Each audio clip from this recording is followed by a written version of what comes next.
the morning show. Hope you refilled that tea and or coffee, freshen that scone, because we got a special guest here, Maura with Grand County Pet Pals, one of our favorite organizations that we love having you guys on the show. Thanks. And today we don't have a rescue, or we do have a rescue, but he is claimed. Yes. Owen? He was rescued 2 years ago. Oh, nice. So he's been with you for 2 years. Yep. We adopted him when he was 8 months old. And he was not really well house trained at that time, so we had a little work to do. But he's turned out to be a really good dog. I'm sorry, you said how old? He's 3 was now. When you adopted? So he was 8 months when we adopted. And I think you said that that's a pretty common age for a lot of pets coming in. Exactly. People like to get puppies, and so they start chewing their furniture, or maybe they're not housebroken, and so they end up getting very frustrated, and sometimes they do surrender their dogs to the shelter at that point. They were ready for a dog that was ready to just kind of... Exactly. Everybody forgets how crazy puppies can be. Puppies are like toddlers or anyone else, just kind of bouncing everywhere and need a lot of attention. Exactly. Lots of exercise. One other interesting thing I noticed in the information you shared with me is that a lot of people think, well, I won't go to the shelter because I want a purebred. I'm going to go find a breeder. And personally, I'm not a big supporter of breeding dogs because I think there's plenty of them, and we could all give a dog a home. But it sounds like you guys actually do see a fair amount of purebreds come through. Definitely. We have, the average is 25% of the dogs that come through the shelter are purebreds. So if you have a special breed that you like, you can always call the local animal shelter, or even any other shelters, and ask them if they have any of that specific breed that you like. And if they don't have it then, they may call you in a couple months and change say... all the time. Exactly. Unfortunately, there's a lot that go through the shelter. So what's the relationship with Grand County Pet Pals and the shelter?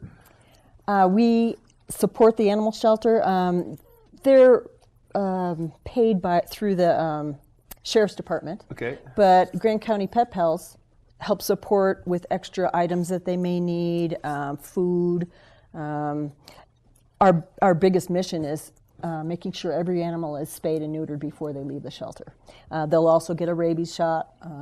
And so we do help to prevent more animals coming into the shelter. Yes, and we have a ton of them.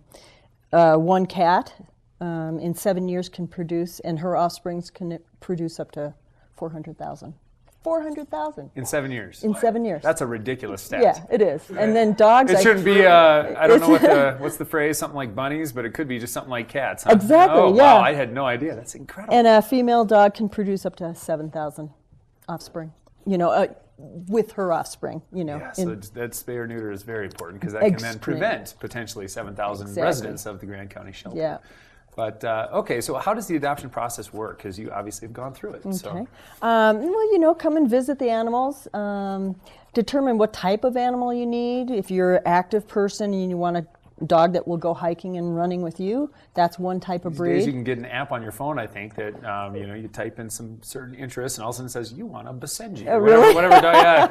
I didn't know about that. I had a friend show my roommate that. And, here's the dog you should get. Because I was like, it doesn't bark. That's interesting. Well, I want it to run. I don't want it to this. I want it to that. Right, exactly. non-barkable. It's just like, that's technology these days can help identify it and go to the shelter.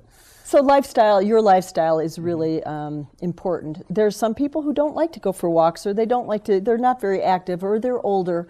And that's how I like a dog that's a couch potato that just kind of cuddles up next to me and we watch TV together at night. And perfect dog for that is a senior dog usually. Yeah, that's something that's exactly right. That's I live like a senior these days. Yeah, and so they can be just a silent companion and just kind of hang out with you.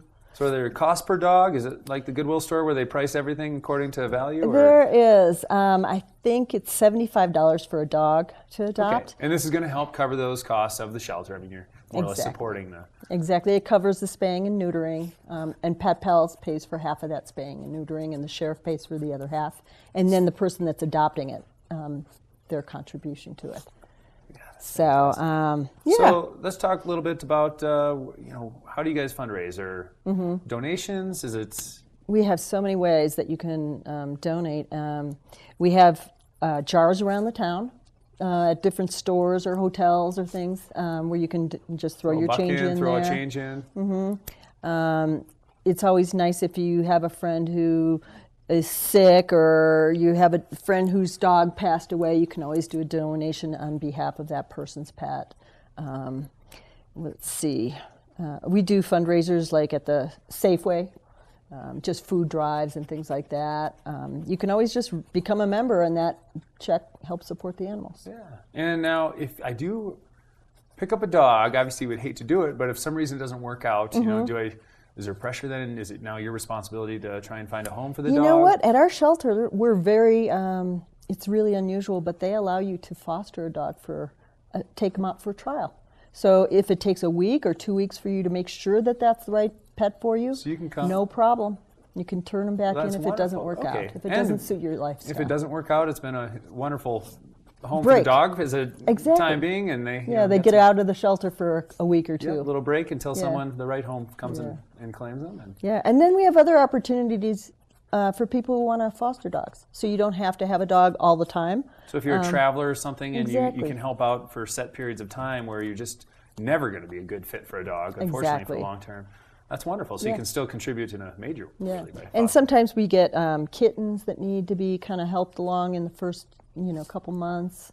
Or just getting a dog used to a home environment instead of maybe they've been tied out in the yard, or they've never really lived in a house. So helping to, train them a little bit and get them used to walking on a leash. It's really, that's what helps get dogs adopted. All right. Well, thanks so much for being on our show. And we're gonna take a quick break, but we're gonna come back after break and talk a little more about fundraising. Do you have a website that you can share with us? Yes, it's gcpetpals.org. So gcpetpals.org.